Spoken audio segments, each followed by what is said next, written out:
சொல்லின் வலிமை. இனியாவின் மந்திர வார்த்தைகள். அப்போது அறைக்குள் அவளது பாட்டி அமுதா மெதுவாக நுழைந்தார். கையில் ஒரு சூடான தேநீர் கோப்பையை வைத்திருந்தார். இனியாவின் அருகில் அமர்ந்து, ஏன் என் செல்லம் வாடியிருக்கிறது என்று கனிவோடு கேட்டார். பாட்டி இனியாவின் கையை பிடித்துக் கொண்டார். இனியா, நம்மிடம் ஒரு பெரிய சக்தி இருக்கிறது தெரியுமா? அதுதான் நம் வார்த்தைகள். வார்த்தைகள் மந்திர விதைகள் போன்றவை.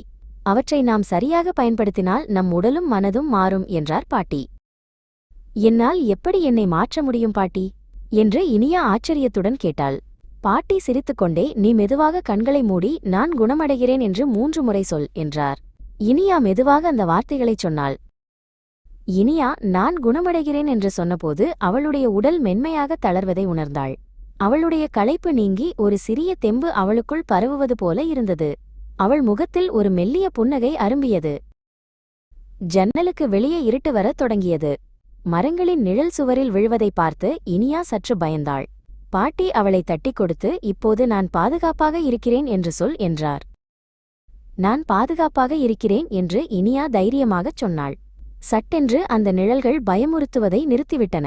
அவை இப்போது காற்றிலாடும் அழகான நடனம் போல அவளுக்கு தெரிந்தன. அவளுடைய பயம் ஓடிப்போய்விட்டது. இப்போது கடைசி மந்திரம் என்றார் பாட்டி.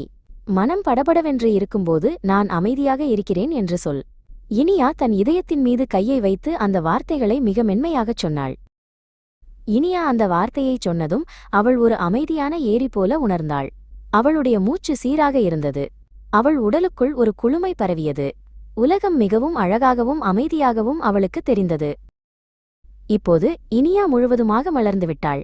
அவள் பாட்டியை இறுக்கமாக கட்டிக்கொண்டாள். இனிமேல் என் வார்த்தைகளால் என் உலகத்தை நான் அழகாக்குவேன் பாட்டி என்றாள். நேர்மறை வார்த்தைகள் அவளுக்கு ஒரு புதிய வெளிச்சத்தை கொடுத்திருந்தன.